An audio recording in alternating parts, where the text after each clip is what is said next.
Tonight we slip into the shadows of a wall so long that if you tried to walk its length, your feet would give up somewhere before your Netflix free trial ended.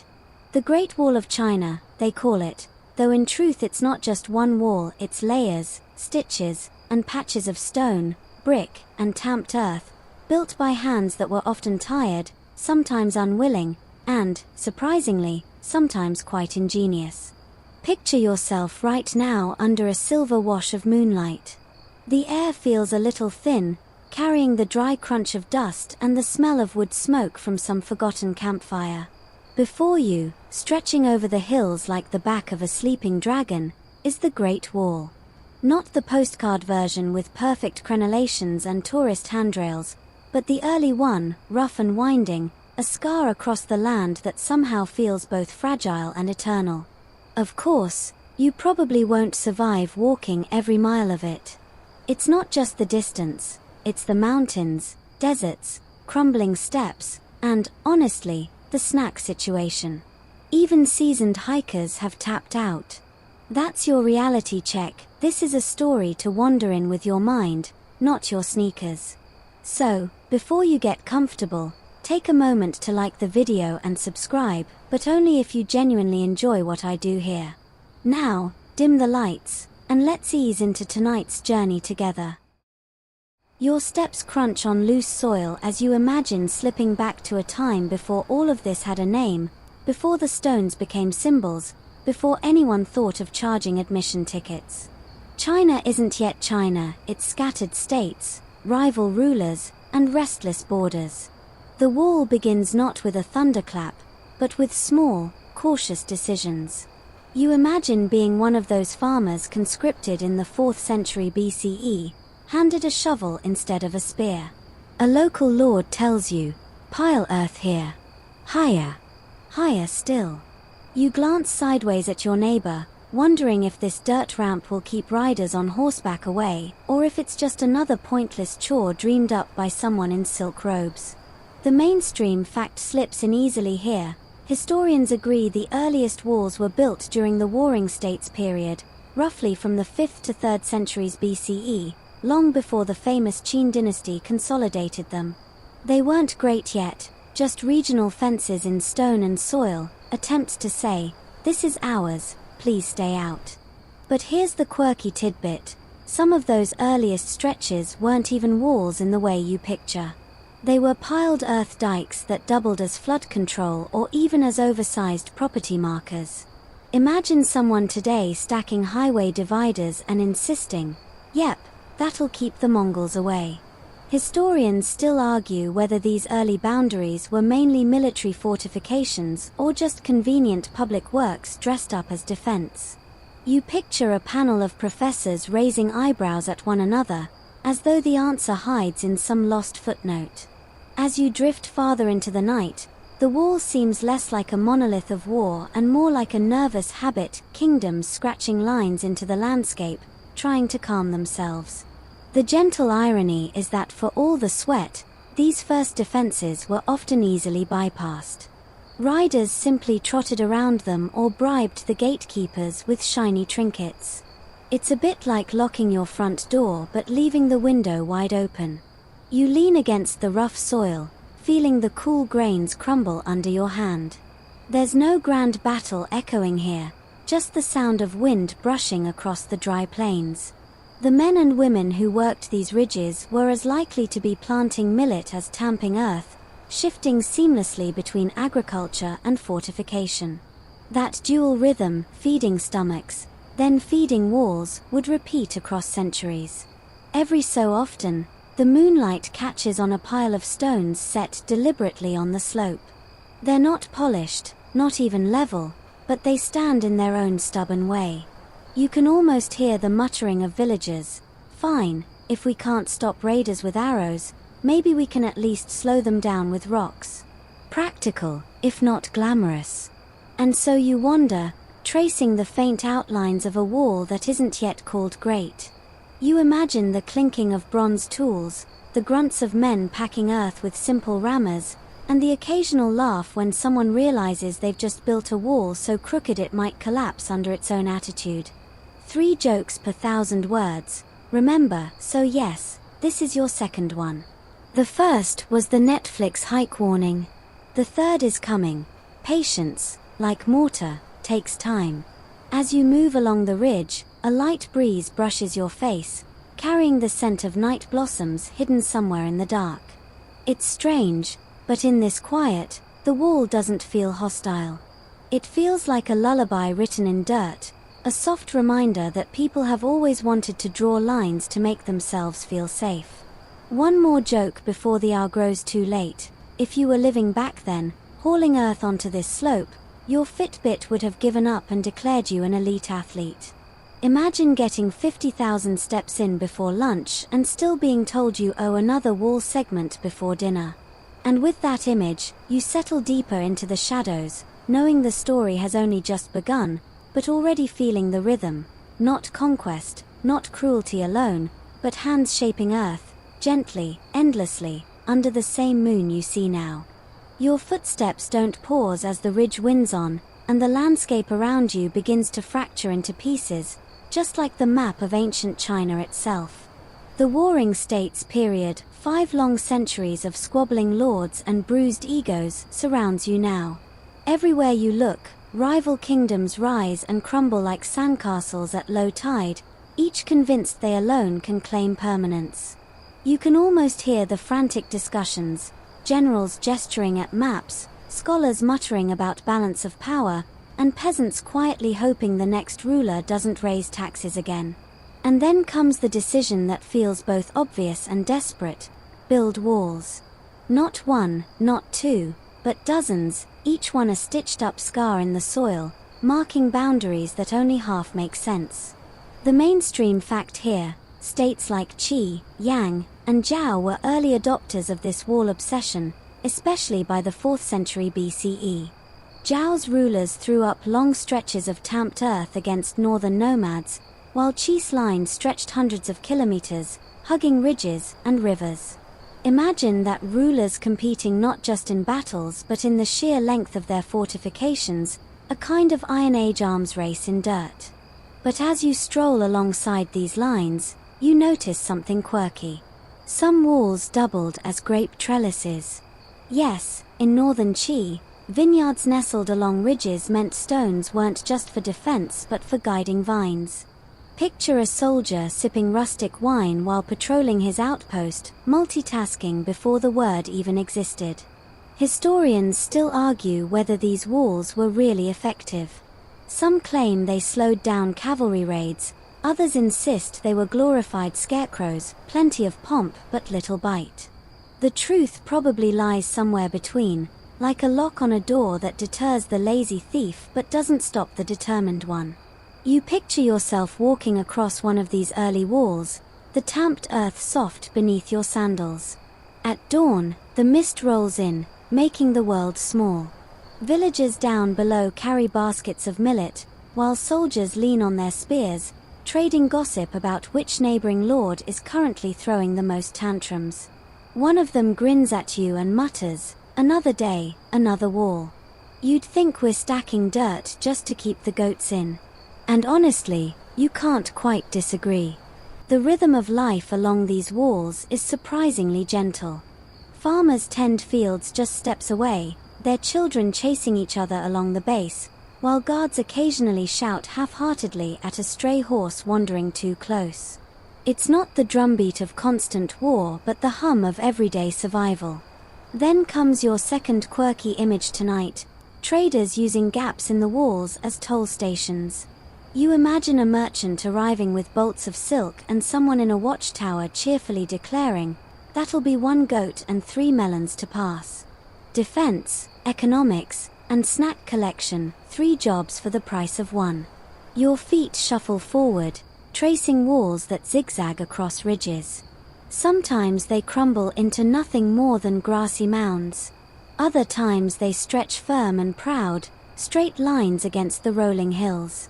You can feel the human hands in them, calloused, determined, probably grumbling. Another debate drifts in on the wind. Some scholars argue these early walls were as much psychological as practical, a visible message of power. A kind of ancient billboard screaming, "Look how much labor I can command." Maybe that was the real point, not to stop every raider, but to prove authority through stone and sweat. You pause for a moment, resting your palms on the cool soil, and let your imagination slip into the life of a conscript. You're called from your field, given a shovel, and told to tamp earth all day under the sun. The overseer yawns more than he yells, because everyone knows this isn't a sprint. It's months, years, maybe even a lifetime of steady, patient work. Now comes the joke I owe you. If those overseers had access to modern motivational posters, you'd probably see "Teamwork makes the dream work" painted on the ramparts. Except the dream was mostly someone else's. Night falls again, and torches flicker along the walls. Guards huddle against the chill, their cloaks wrapped tight, their eyes scanning horizons that remain stubbornly quiet. It's strange, so much energy spent preparing for threats that may never come. You wonder if, in some secret way, the walls weren't just barriers but excuses for rulers to keep their populations busy. After all, an occupied villager is less likely to stir rebellion. You walk on, and the wall dips into valleys, rises again, vanishes into forests. Sometimes you lose sight of it altogether, only to stumble upon another segment later, like finding a trail of breadcrumbs in the dark. The disjointed nature of it all mirrors the kingdoms themselves, disconnected, ambitious, fragile. One soldier once carved a joke into a clay tile. Archaeologists found it centuries later. It read something like, "This wall will last longer than our king's temper." Turns out, the soldier was right. The night deepens, and the warring state's patchwork of walls feels less like a military barrier and more like a collective sigh, each state trying to breathe easier behind its line of dirt.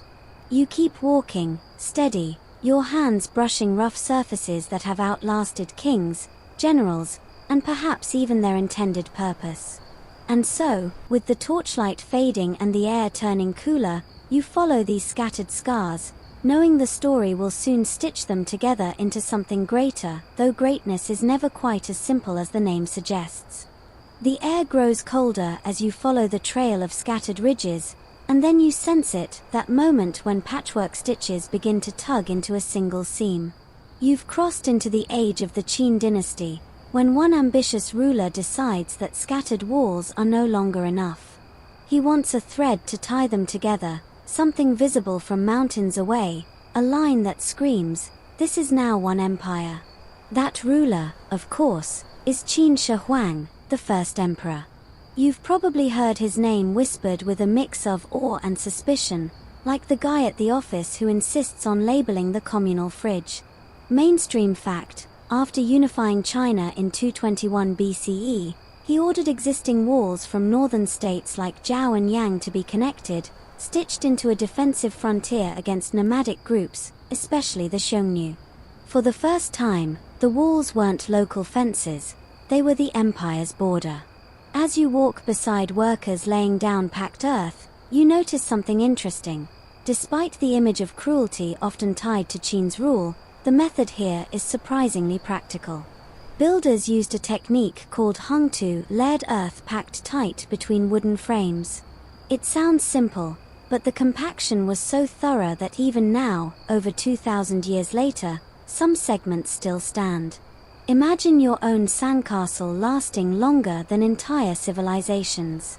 Here's your quirky tidbit: the Qin dynasty didn't just rely on dirt and sweat.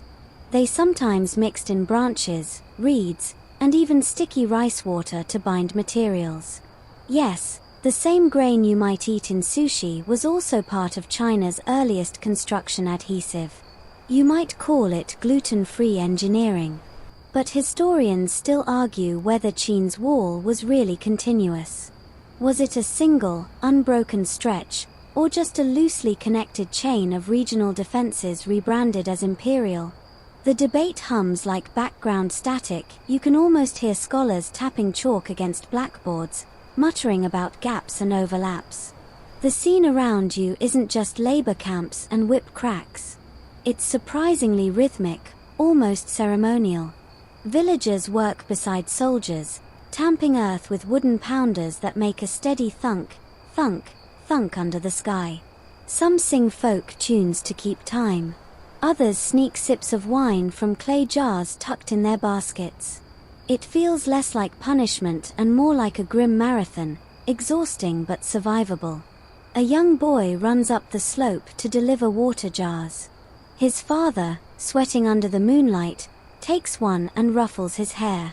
The boy giggles and darts away, chasing fireflies. In that moment, the wall feels less like a monument to tyranny and more like a patch of family life, suspended in earth and time. Then comes your first joke. If Fitbit had existed back then, the emperor would have earned 10,000 years of steps in a single construction season. Qin Shi Huang was obsessed with immortality, but maybe he just needed a step counter to keep him busy. As you trace the line of fresh-packed earth, you realize the wall was as much about identity as safety. Before, kingdoms had their own little fences. Now, the Qin wall told everyone, this land, from ocean to steppe, belongs to one man. It was less about keeping enemies out and more about convincing citizens they were all in. The laborious, of course, had their own opinions. One surviving poem suggests a kind of weary pride. Our arms are sore, but the wall stands tall. Another source whispers of complaints, long months away from farms, families left hungry.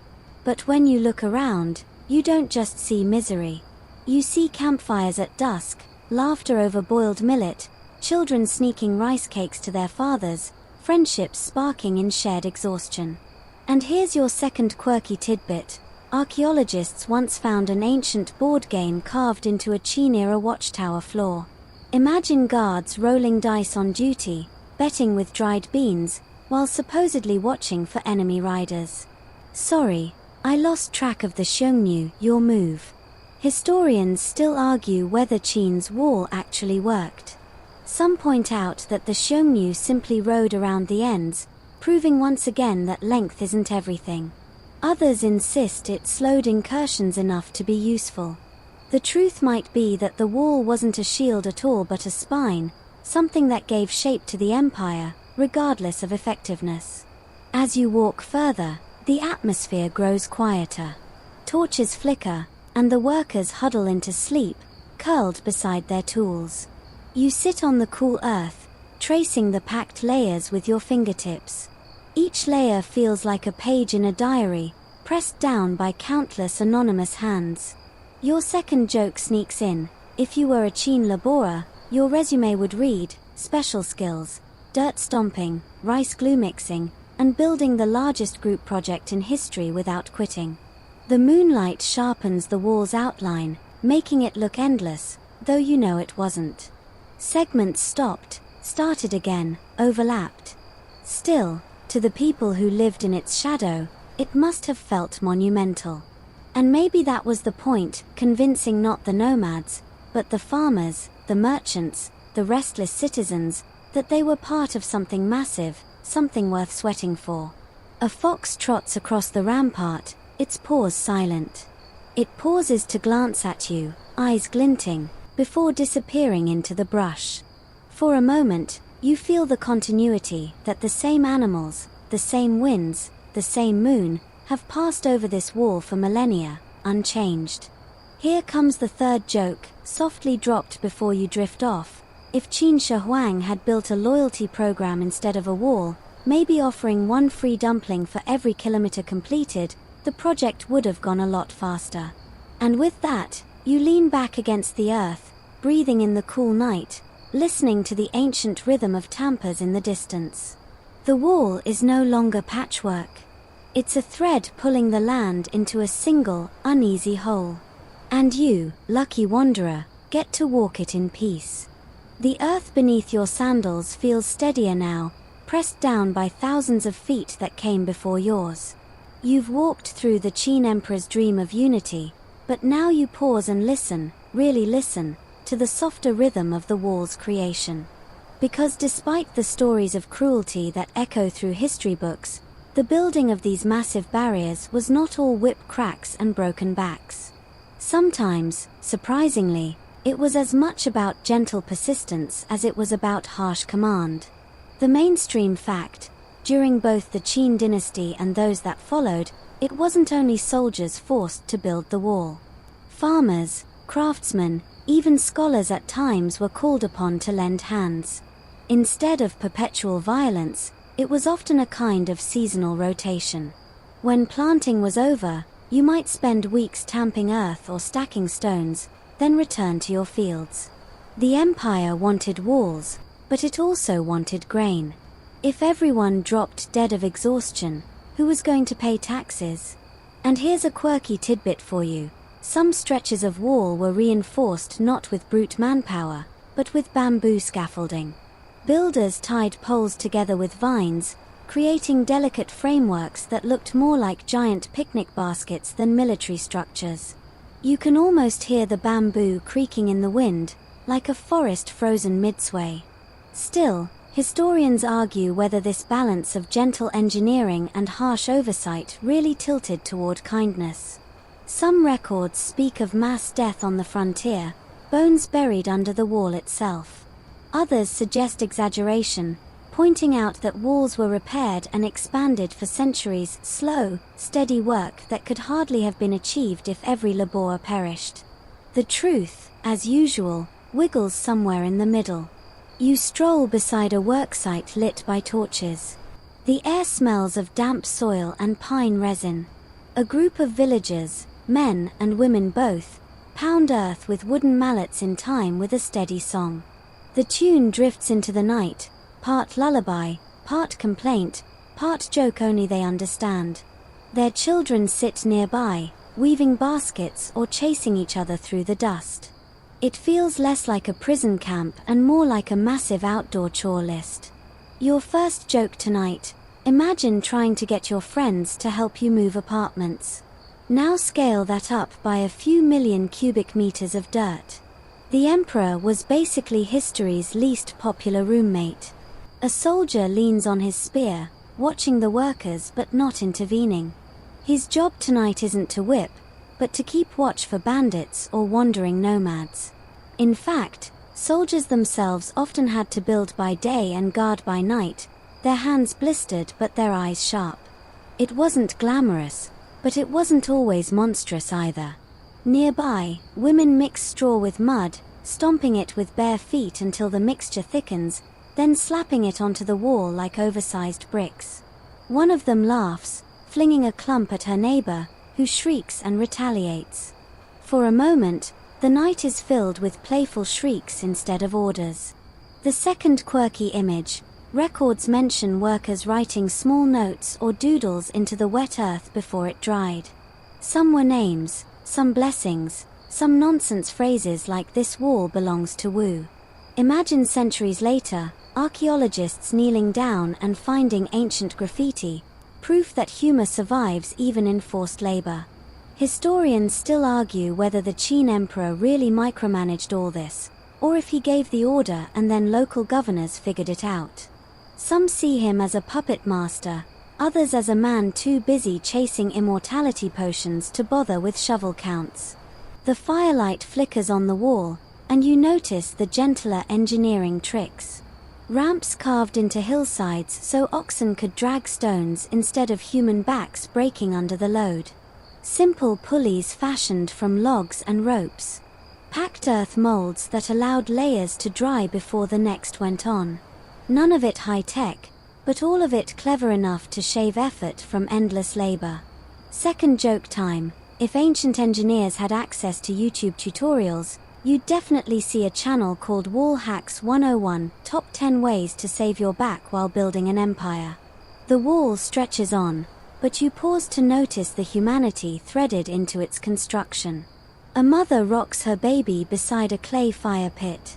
A craftsman carves a wooden toy in between hauling loads of mud. A teenage boy hums as he sharpens tools. The story of the wall isn't just emperors and generals, it's the sum of these tiny, gentle moments. And yet, the shadow lingers. You can't ignore the bones uncovered in certain collapsed sections, skeletons found tangled in earth, reminders that not every worker went home. Was this from exhaustion, disease, or collapse during construction? Scholars debate endlessly, but in the silence, you realize history rarely deals in absolutes. The wall's story is made of both kindness and cruelty, side by side. Now comes your third joke. Picture an exhausted farmer asking, "How tall does this wall need to be?" And the overseer shrugging, "Tall enough so I can't see over it. I'm short, so, not that bad." Sometimes, scale is a matter of perspective. The torches burn lower, and you feel the quiet set in. The workers roll out mats, curling up beside the unfinished wall. You lie down too, staring at the stars above, and you can almost imagine the wall itself breathing, exhaling with the snores of hundreds of tired builders. In the hush, it's clear, the Great Wall was never just whipped into being. It was coaxed, nudged, sung into existence by countless hands that found ways to balance the weight of empire with the weight of daily life. You close your eyes, and the soft hum of bamboo scaffolding and the rhythmic pounding of earth follow you into dreams. Dawn filters pale across the ridges, and as you keep walking, you notice how the wall begins to grow with tricks rather than brute force. No longer just mounds of dirt and sweat, these stretches whisper of clever shortcuts, of engineering ideas that made the impossible just slightly more manageable. It's here that ramps, pulleys, and simple machines step into the story, not grand inventions, but humble helpers, saving more backs than they broke. The mainstream fact: wall builders often relied on tamped earth for the core, but as terrain grew steeper, they needed new ways to haul heavier stones. Archaeological studies show evidence of sloped ramps carved along the hillside, allowing oxen and carts to drag blocks upward. Without them, construction would have demanded impossible strength from human hands alone. You crouch low to study one of those ramps. The earth is grooved with cart tracks, as though centuries of wheels left scars in the soil. You can almost hear the creak of wooden axles, the low grunts of oxen, the whistles of drivers urging them upward. It isn't glamorous, but it's efficient, like an ancient moving company that specialized in uphill jobs. Here's a quirky tidbit: instead of nails or iron clamps, some workers used woven reeds and willow twigs to tie stones into makeshift sleds. The bundles slid over packed sand like primitive skis. You picture a crew of villagers pushing a stone downhill with too much enthusiasm, watching it sail past the wall entirely. Well, at least it's closer to the wall than before. Historians still argue whether such methods were borrowed from earlier irrigation projects or devised specifically for the wall. Some claim the ingenuity came from farmers used to dragging water wheels and millstones. Others insist it was frontier soldiers tinkering out of desperation. Like so much of the wall's story, the truth is slippery, bending with the terrain. You walk on, watching the choreography of labor. A line of men pulls ropes, chanting in rhythm, while another group guides a pulley system built from two tall poles. A heavy stone rises slowly, swaying like a sleepy giant. The workers laugh nervously, stepping back each time it lurches. When it finally settles onto the wall, a cheer goes up, echoing into the hills. First joke: if OSHA inspectors had existed back then, they'd have fainted on the spot. What do you mean your pulley is just two logs tied together with grass? But somehow, it worked. At night, you watch firelit silhouettes tamping earth into wooden molds. Layer by layer, they build sturdy cores that will outlast kingdoms. The sound is steady, hypnotic: thunk, thunk, thunk. Each strike feels like a heartbeat, as if the wall itself is alive, growing pulse by pulse. Another quirky image: during construction, workers sometimes used baskets as measuring tools. They'd pile earth into woven containers, then dump them evenly into the molds. The problem?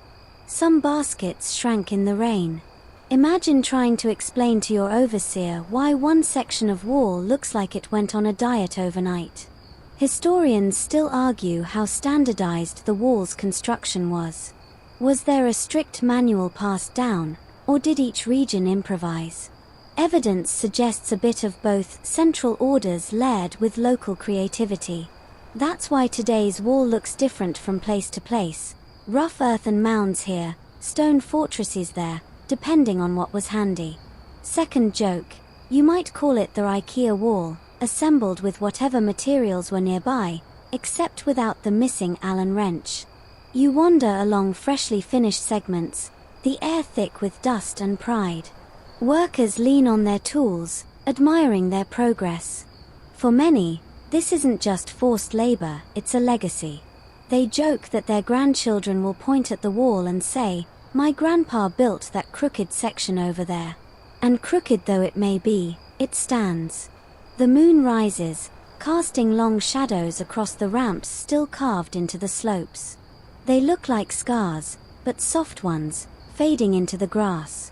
You wonder how many walls across the world have disappeared entirely because their builders lacked these quiet tricks, these bamboo pulleys and sledded stones.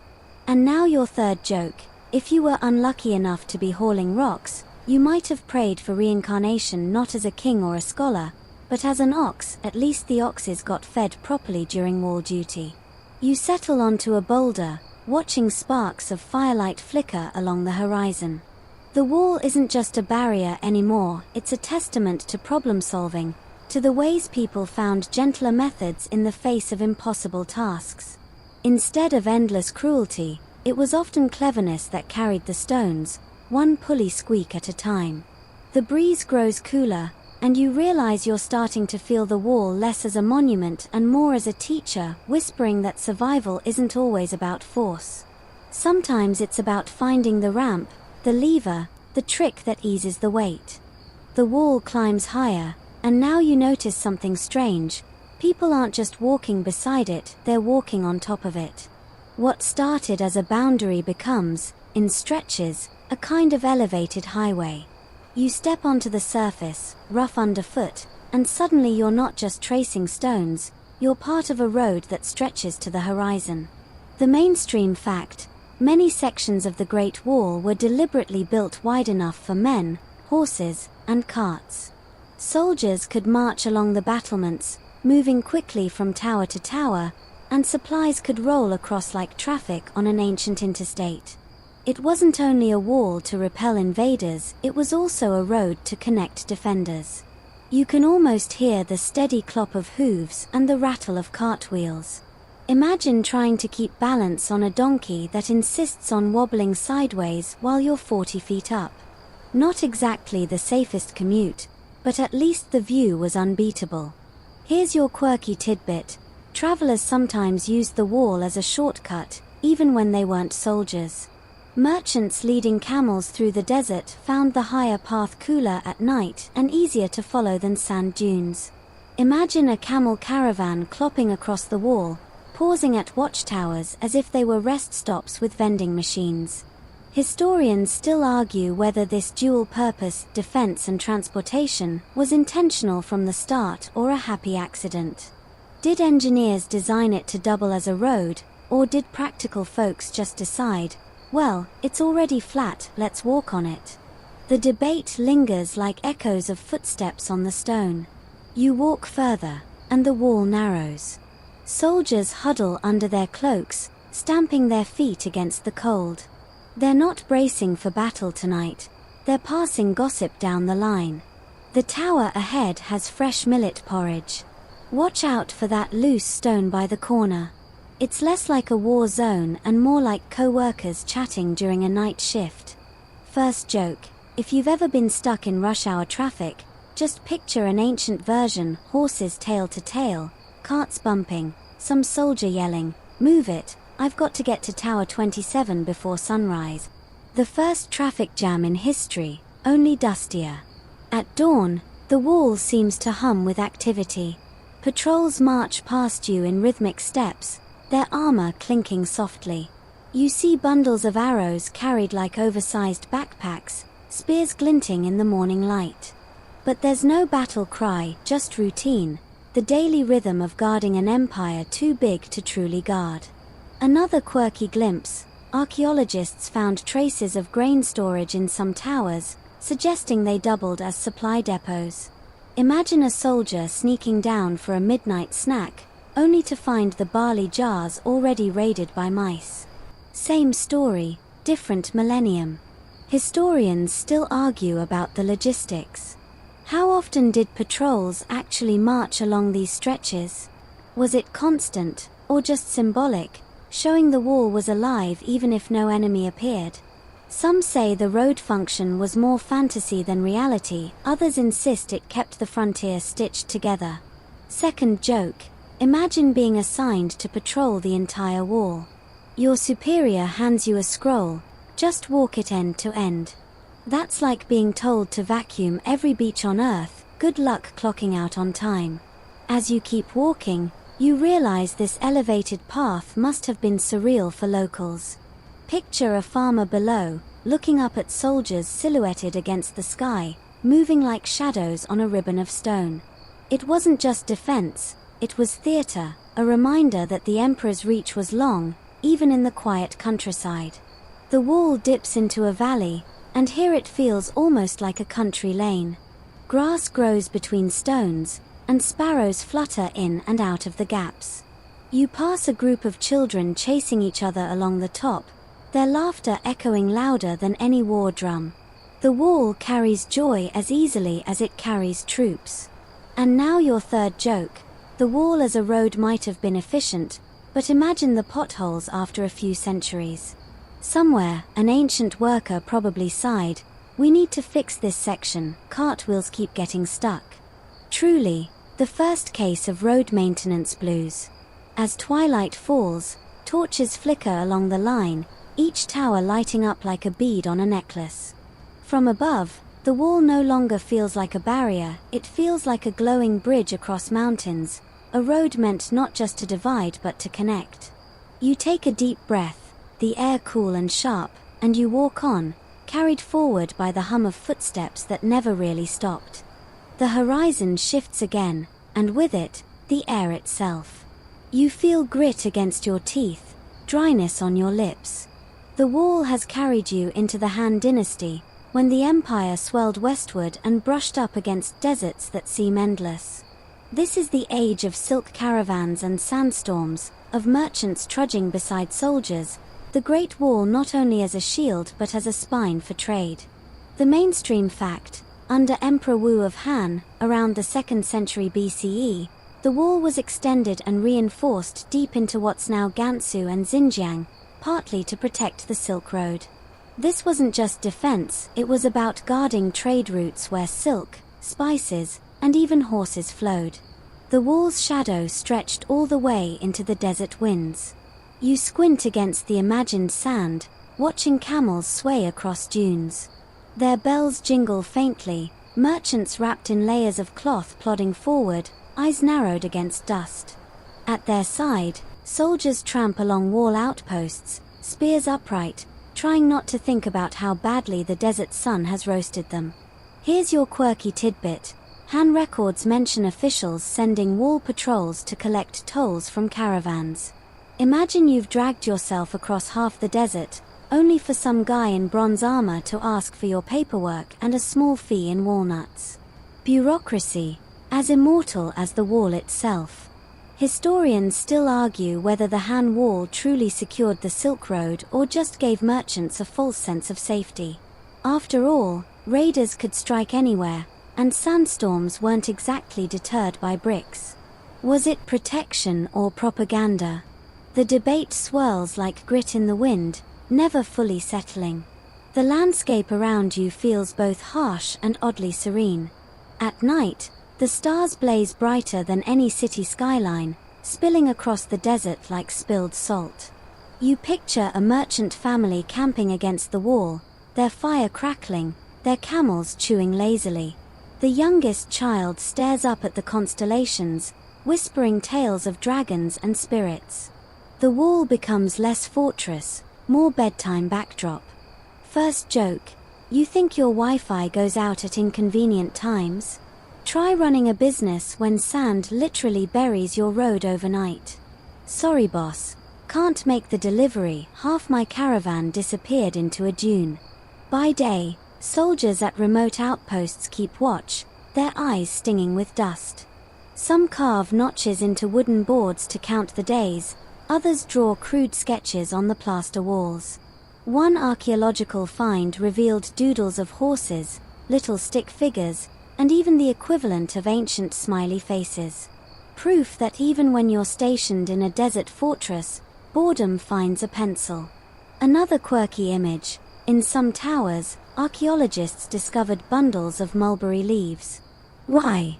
Probably silkworm farming right there along the frontier. Imagine soldiers raising caterpillars in their downtime, dreaming not of battle but of turning cocoons into shimmering thread. Historians still argue about the social atmosphere along these desert stretches. Was it bleak exile for soldiers, or a lively mix of cultures? After all, merchants from Central Asia, Persia, even Rome eventually passed here.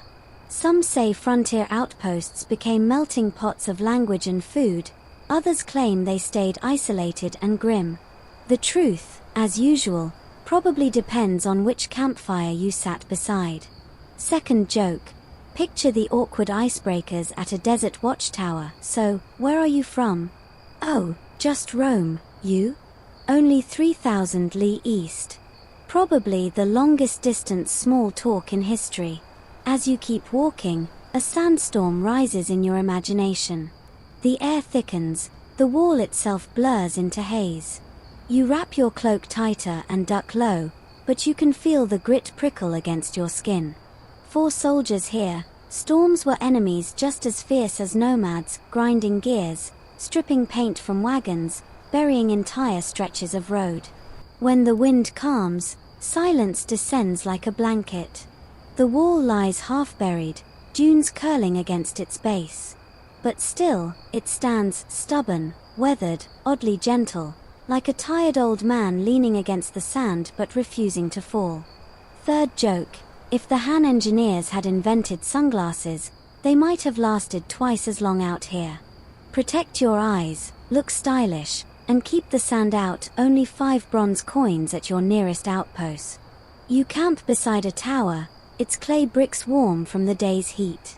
Merchants share dried fruit with soldiers, laughter rising despite cracked lips and weary bones. For a moment, the wall isn't about defense or trade or empire, it's about survival together, about strangers finding company in the most unforgiving place on earth. The desert night presses close, stars sharp and cold above. You close your eyes, hearing the shuffle of camels, the murmur of distant traders, the soft exhale of a sand-laden wind. The wall breathes here too, gentle even in the harshest of landscapes, its stones cradling the Silk Road like a quiet guardian. The desert stands quiet behind you, and the wall begins to change again. You see towers spaced along its back like vertebrae, each one a lookout, each one a voice. But the voices don't shout. They don't need to. They whisper through smoke and fire, carrying warnings farther than a galloping horse. You're walking into the era of beacon signals, where the wall became a nervous system lit by flames. The mainstream fact: during both the Han and later dynasties, especially the Ming, watchtowers were used as signal stations. Fires by night, smoke by day, flags and even drums in some places, all designed to send news of enemy movement down the line at incredible speed. Messages could travel hundreds of kilometers in a single day. You climb a tower, its steps worn smooth, and step into the open. The horizon is hazy with distance, but you see it, a curl of smoke from the next tower. Not a war cry, just a puff of warning. It looks almost lazy, like someone overcooked their breakfast porridge. Here's a quirky tidbit: different numbers of smoke plumes could mean different things. One plume might signal a small raiding party. 5 plumes? A full-scale invasion. Imagine the ancient version of texting, except you're standing on a wall with a bonfire, hoping your neighbor interprets the smoke correctly and doesn't assume it's just you burning dumplings. Historians still argue how reliable this system really was. Could smoke truly convey detailed information, or was it too simple to be useful? Some insist it was crucial for defense coordination. Others think it was more symbolic, a reassurance that someone, somewhere, was paying attention. From up here, the view is strangely calming. A hawk circles lazily overhead. The breeze smells faintly of pine resin from firewood stacked neatly in the corner.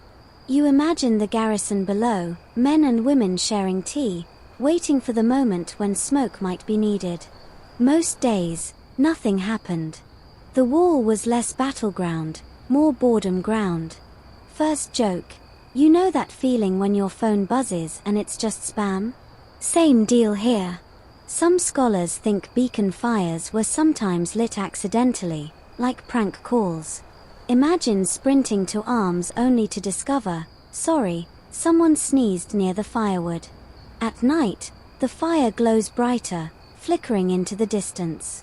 The chain of towers comes alive, each one sparking in rhythm, a line of light across the mountains. From far away, it might have looked like a necklace of embers draped over the land. Not warlike, almost beautiful.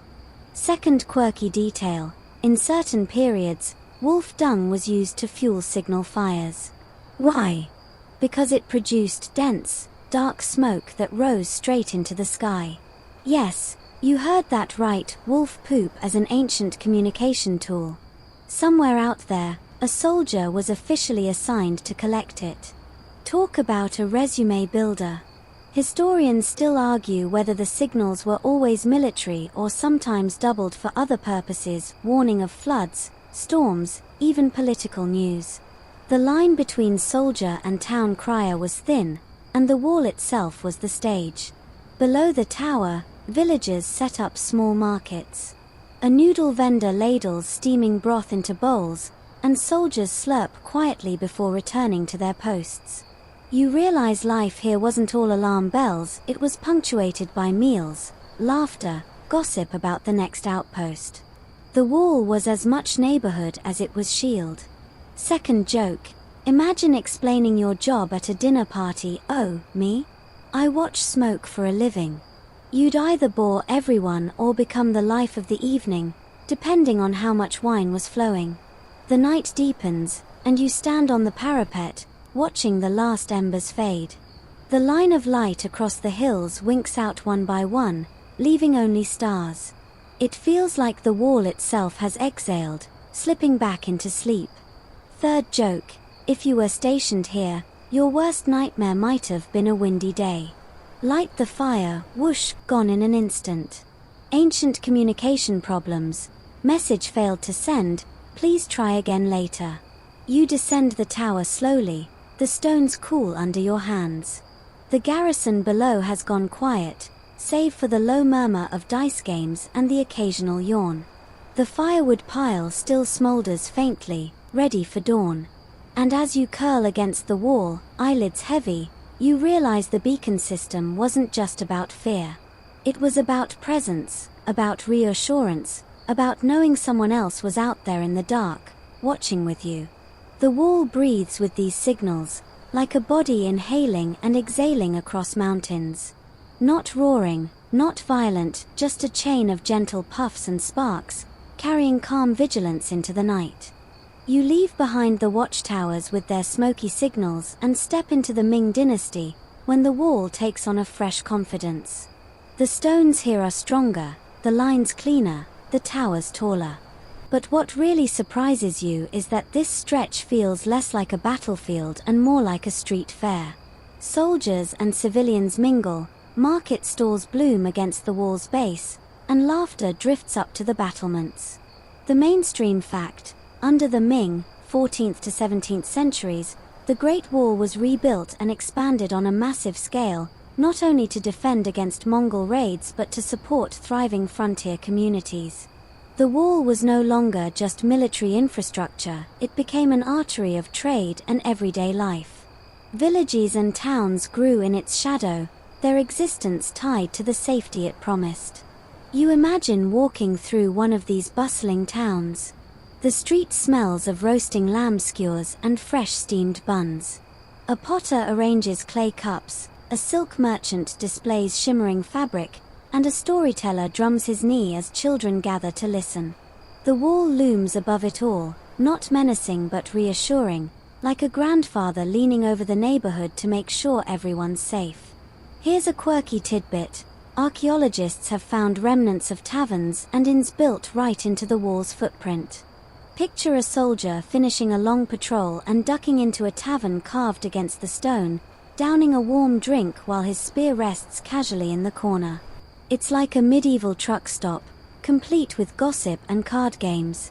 Historians still argue whether these frontier settlements truly felt secure or whether life here was always edged with tension. Was the laughter genuine, or was it bravado in the face of looming raids? Did the wall make people braver, or simply give them an excuse to risk living here? The debate hums like chatter in the marketplace, unresolved but fascinating. You pause to watch a soldier haggle with a spice merchant.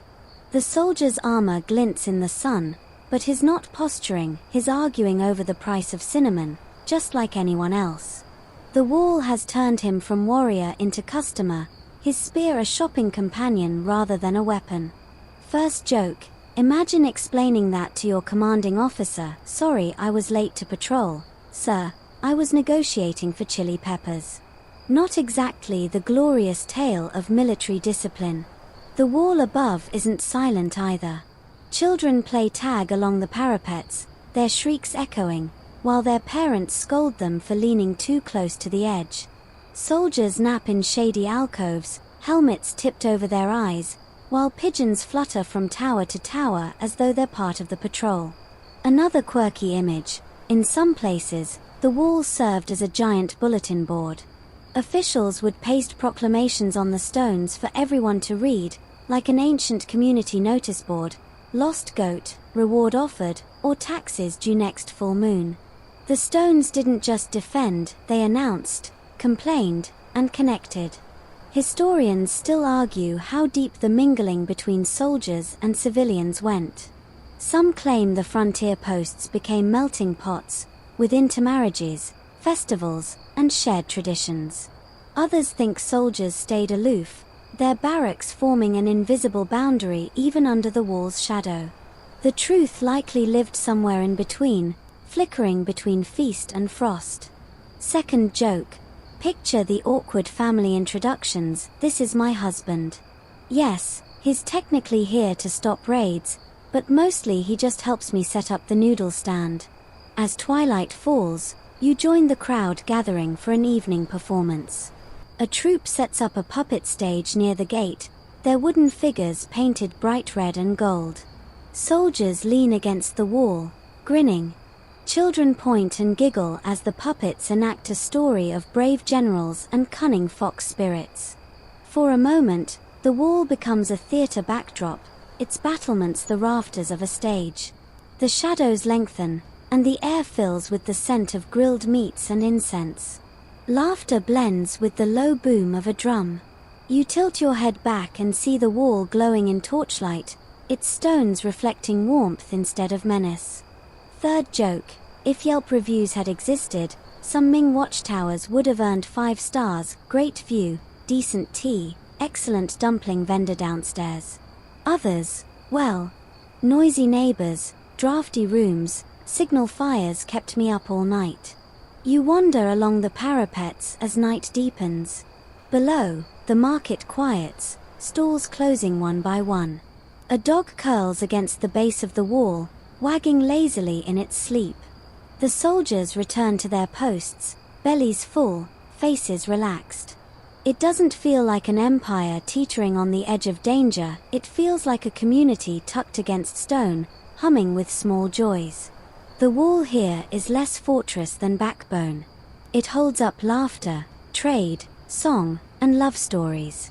It doesn't shout with war, it hums with life, quietly, sturdily, like a village lullaby stretched over mountains. The night lingers, and as you follow the wall farther, you begin to notice life not just on it, but beside it. Villages cling to the base of the stones like moss, small and stubborn against centuries of wind and sun. You step into one of these communities, and the smell of baking bread and smoky fires greets you. Life here hums along a rhythm dictated partly by the emperor's guards and partly by harvest seasons, gossip, and noodle steam. The mainstream fact: throughout the Ming dynasty, many families settled near the wall to provide food, labor, and services to soldiers stationed along the frontier. These villages were often tightly integrated with the military presence, creating a network of support for both defense and everyday living. Soldiers might borrow a pot for soup, villagers might rely on a patrol for protection against bandits. The relationship was symbiotic, not strictly hierarchical. You notice a mother teaching her daughter to knead dough beside the wall while her son chases a stray chicken.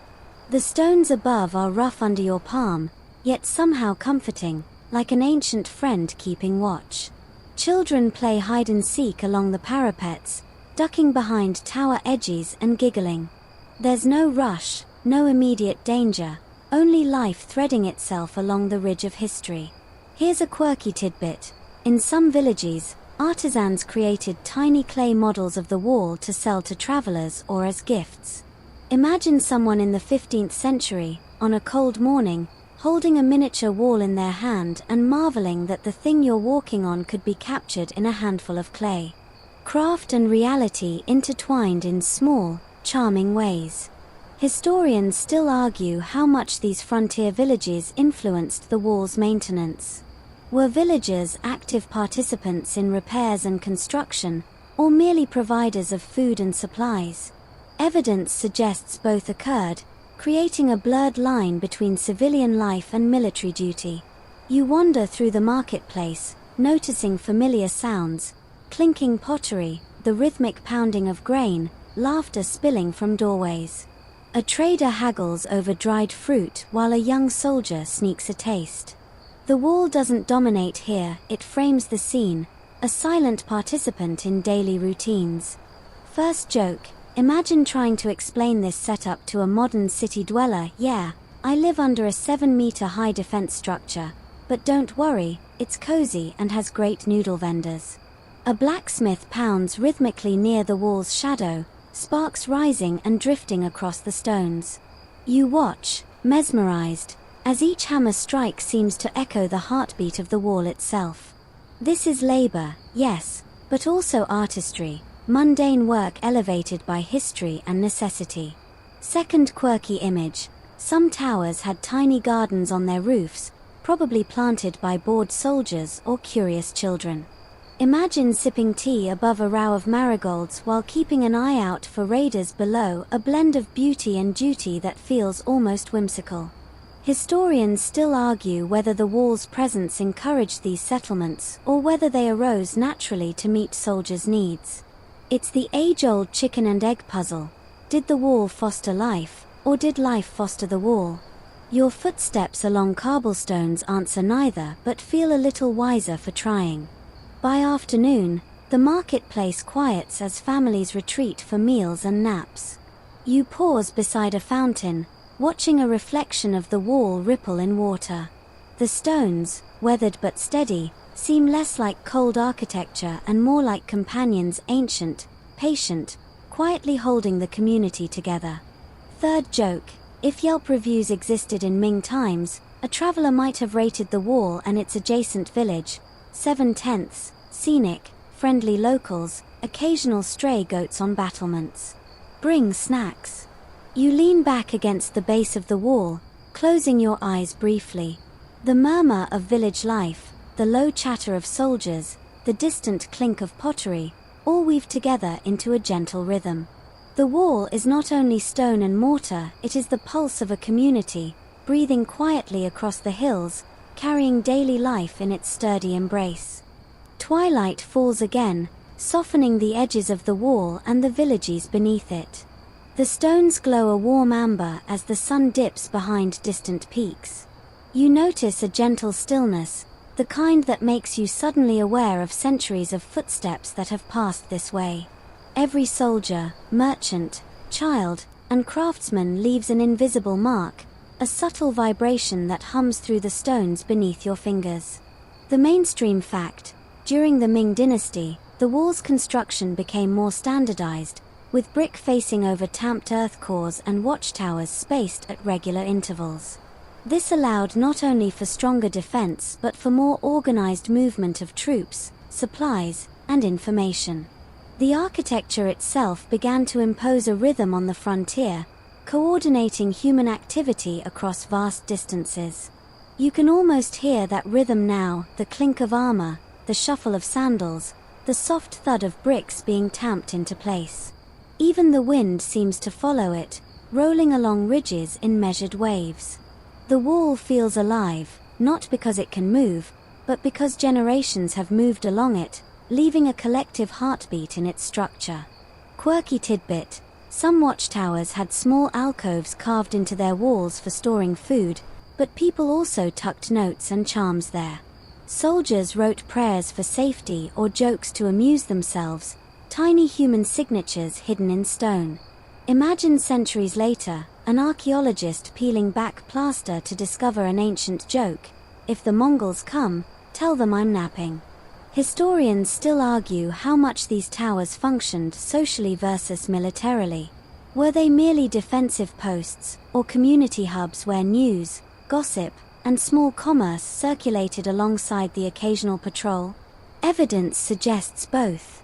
Life, after all, finds a way to mingle even in fortifications. You walk past a tower with its doorway open, revealing a tiny hearth inside. Smoke curls lazily upward. A soldier sits cross-legged, polishing a spear while humming a folk tune. Outside, a child balances along the parapet's edge, carefully imitating the soldier's posture. It's a delicate mix of training and play, order and whimsy.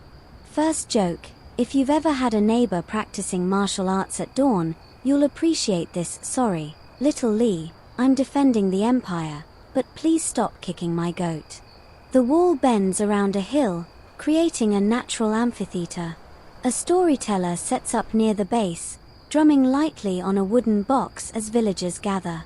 The tales are of fox spirits, brave generals, and clever merchants. Soldiers pause, leaning on their spears, letting the narrative carry them for a few precious minutes away from duty. Another quirky image: in certain desert-adjacent towers, archaeologists found tiny wells dug into the foundations, probably used to water horses or livestock, or maybe even to sneak a bit of tea without leaving the post. The ingenuity is quiet, human, clever in a way that feels almost playful. Historians still argue about the role of storytelling in these frontier posts. Did it truly boost morale, or was it merely distraction from fear and isolation? Perhaps it was both: evidence that even in duty, humans crave narrative, humor, and shared experience. Second joke: you can almost imagine a soldier whispering to a pigeon, "Fly to Tower 7 and tell them the punchline, I'm too busy watching fox spirits." By nightfall, lanterns are lit along the wall and in the villages below, casting pools of gold on rough stone and dirt paths. Children peek from doorways, whispering among themselves, while adults share quiet conversation over bowls of warm broth. You step onto the parapet, feeling the cool stone beneath your palms. Third joke: if modern tourists were here, they'd probably complain, "The Wi-Fi is terrible, and someone keeps moving the towers every few centuries." 3/5 stars. But you, lucky wanderer, see only the living tapestry, history breathing through stone, life threading through battlements, and laughter lingering in shadowed corners. You lean back, letting the gentle night surround you, and for the first time, the wall doesn't feel like a boundary. It feels like a spine carrying countless tiny stories across mountains, a bridge connecting people across time as easily as it connected towns, towers, and trade routes. The wall stretches on under a morning haze, softening the sharp edges of the mountains into rolling waves. You follow its undulating path, feeling the weight of centuries in every stone beneath your hands. Here, in the northern reaches, the Great Wall begins to encounter the wild: forests, rivers, and plains where nomads have roamed for generations. You notice how the wall doesn't just divide, it negotiates with nature, bending, climbing, and sometimes vanishing into the landscape entirely. The mainstream fact: during the Ming dynasty, engineers often adapted the wall to natural features, using cliffs, rivers, and ridges as part of the defense. Stone bridges spanned gullies, watchtowers perched on cliff edges, and walls followed the contour of mountains to maximize visibility and minimize construction effort. This blending of man-made and natural defenses made the structure more resilient. You pause at a steep ridge, peering over a valley where a river glimmers like a silver ribbon. The wall snakes along the far side, hugging the land with careful obedience. You imagine soldiers pacing along this stretch, spears in hand, watching the horizon for movement, their boots echoing against stone carved centuries ago. Here's a quirky tidbit: in some forested areas, builders used tree roots to stabilize the earth. Living roots intertwined with tamped soil, creating a hybrid wall that was part tree, part structure. Imagine a sapling secretly holding the wall together while birds nest in its branches. Nature and human ingenuity collaborating quietly. Historians still argue whether these adaptations were strictly practical or also symbolic. Some claim the wall's serpentine curves were purely defensive, others suggest they were designed to awe visitors or intimidate potential enemies. Either way, the wall learned to speak the language of the land. You continue, watching deer leap across a nearby slope and hearing the distant call of a hawk. The wall here feels alive, a ribbon winding through mountains as if it has grown organically over time. You step carefully along a narrow parapet, imagining the soldiers navigating this terrain with supplies, animals, and little room for error. First joke: if modern hikers tried this route, they'd probably complain: too steep, no cable railing, zero Starbucks. The Great Wall, you realize, was forever inconvenient by design. A small tower appears ahead, its stone gray and moss-covered. You peek inside and see remnants of storage containers, worn steps, and a tiny hearth. The tower seems almost domestic now, a quiet witness to centuries of changing seasons and human habits.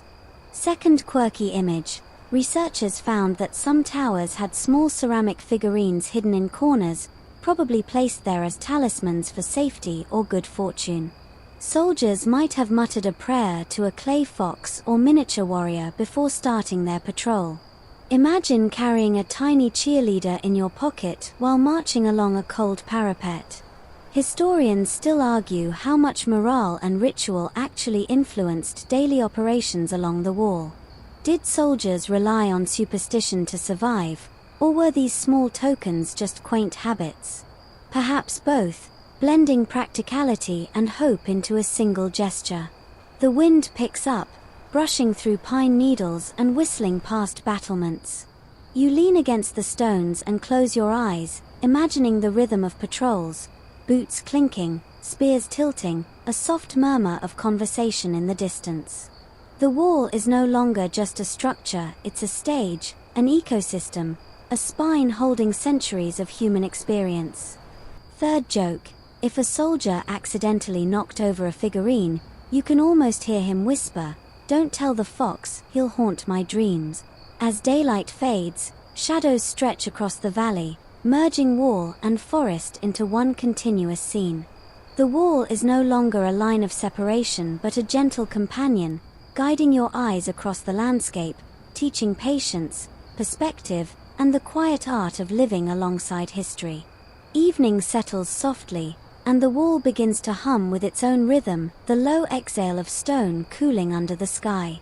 You notice tiny signs of life everywhere: a fox darting across a ridge, a bird nesting in a crevice, a small fire glowing in the distance. These details remind you that the Great Wall isn't just a human monument, it's a living corridor, where nature and civilization intertwine. The mainstream fact: in many regions, the wall's footprint influenced local ecosystems.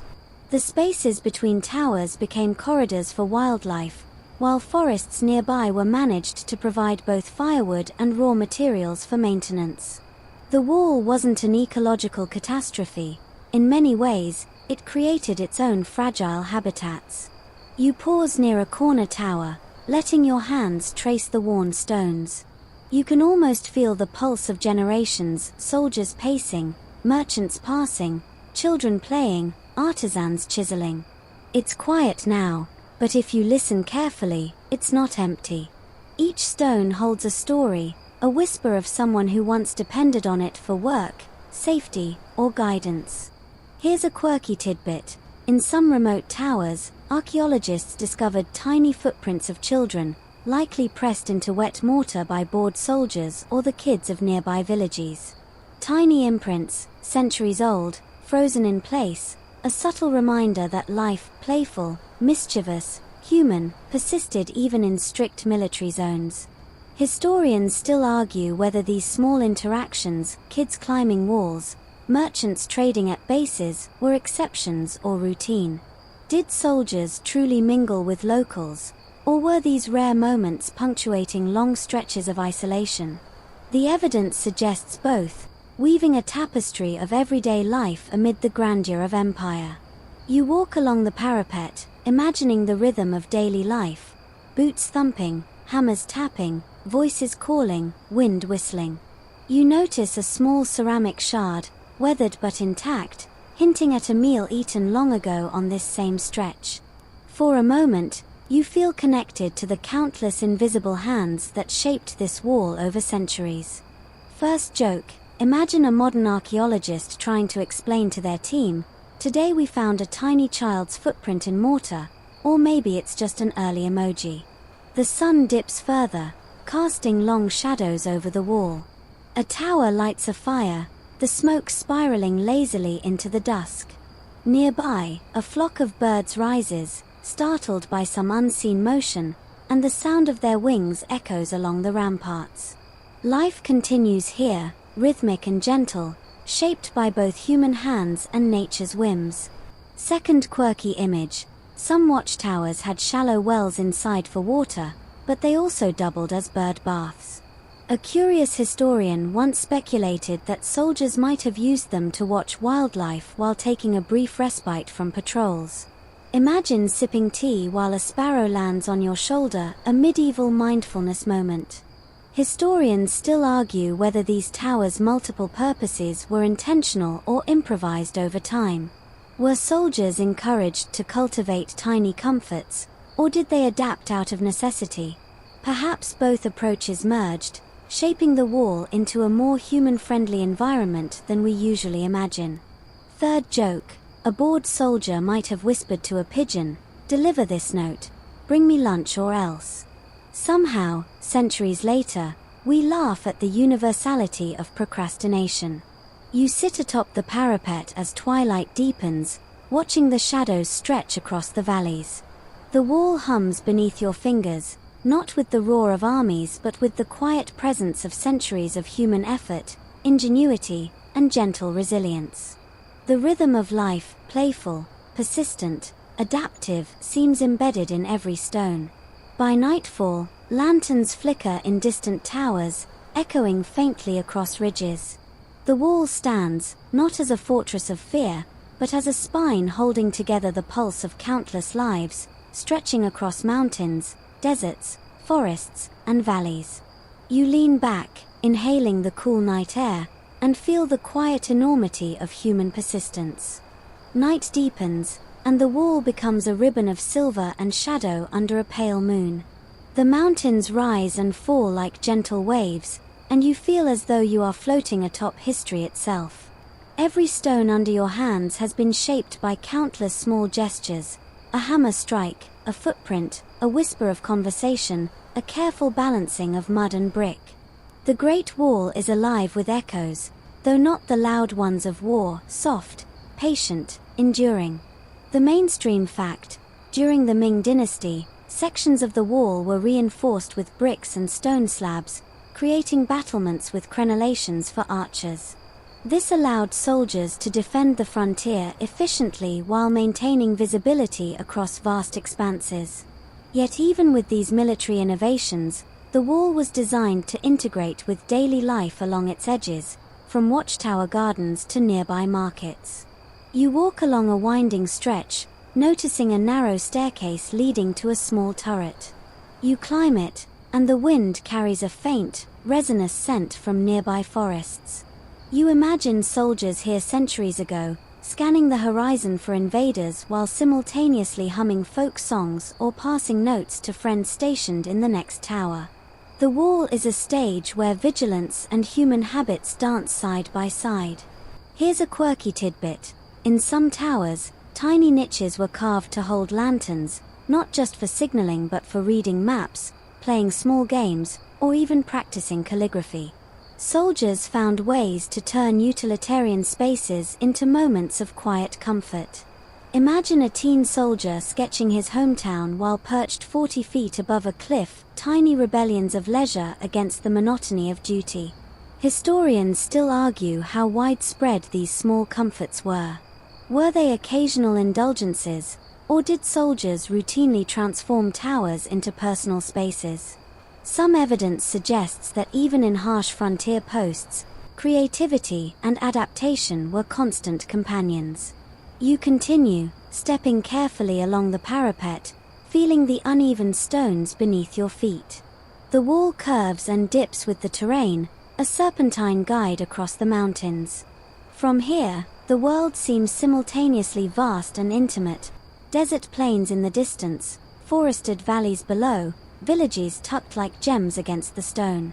First joke: imagine trying to Instagram this view, no filters, just centuries of wind, sweat, and human ambition. No WIFI but epic. A small family of birds flits between crenellations, their soft chirping punctuating the night. You pause, noticing the contrast between their freedom and the rigidity of the wall beneath them. Yet somehow, they coexist, a reminder that even structures built for defense can create space for life. Second quirky image: some watchtowers were repurposed as tiny libraries or study nooks, where soldiers or local scholars could leave scrolls and notes. Picture a monk leaning against stone, reading by lantern light, while wolves howl in the distance, a blend of contemplation and survival.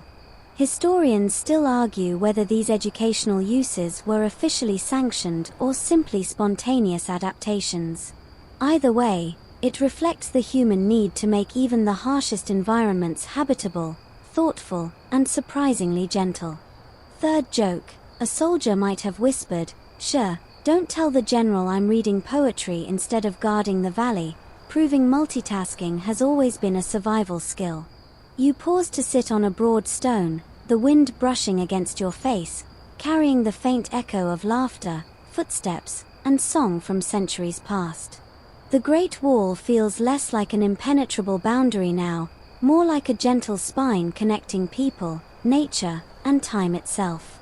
It holds stories, whispers, and the soft pulse of life carried across mountains, valleys, and plains.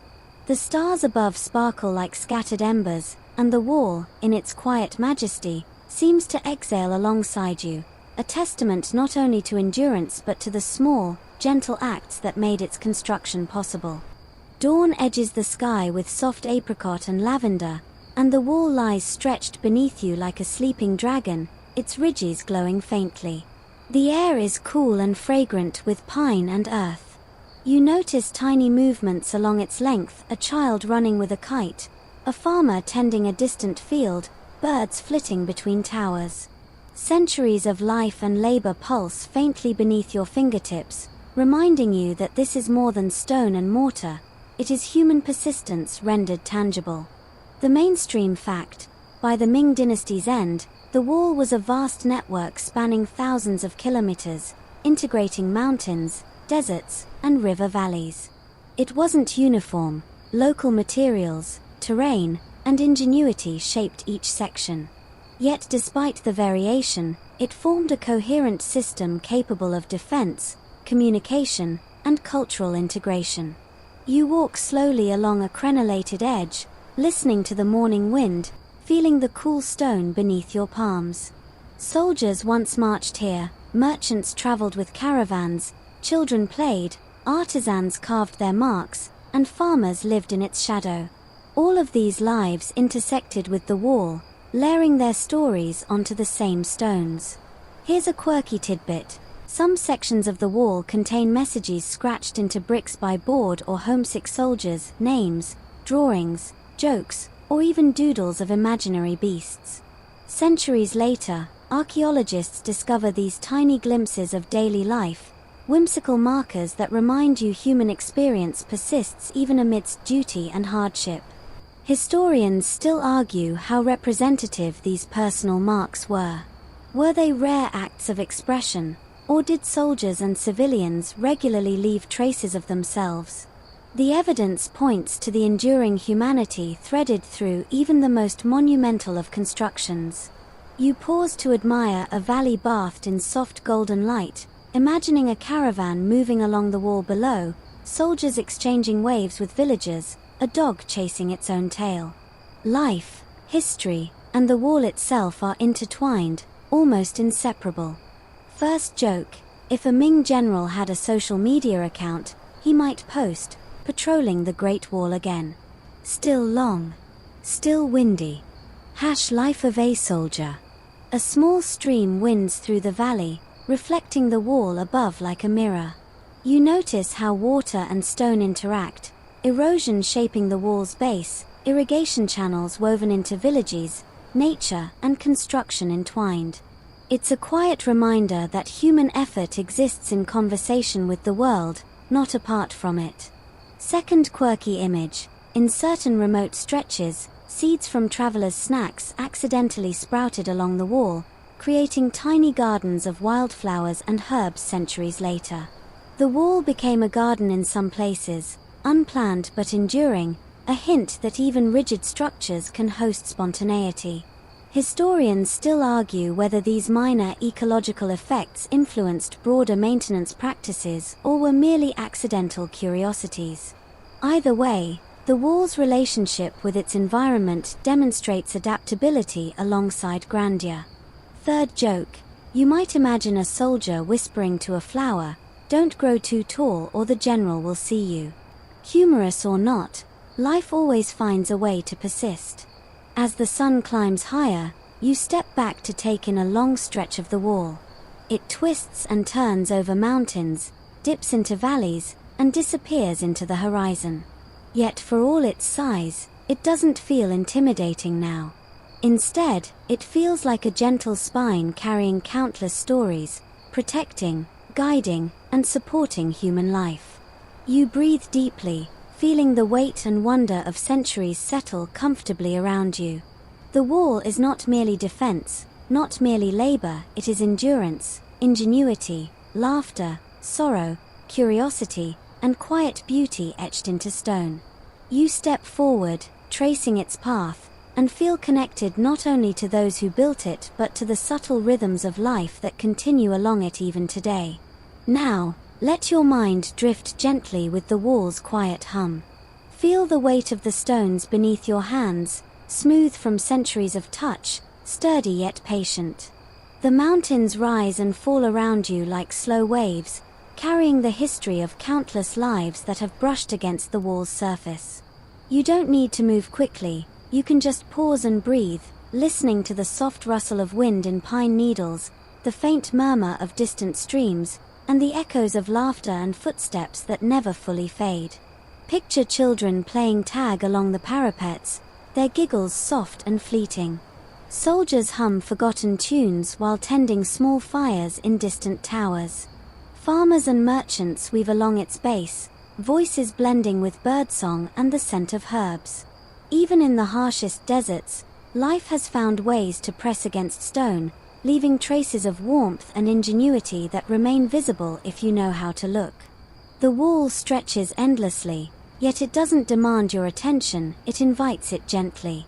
It asks you to notice details, the curve of a tower, the small etchings in a brick, the way moss grows in cracks.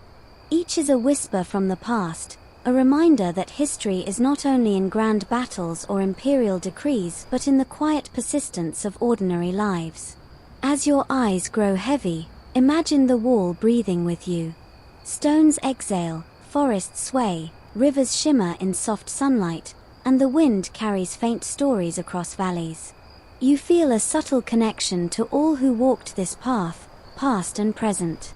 Let this sense of enduring continuity soothe you, wrapping you in the calm rhythm of life flowing alongside human endeavor.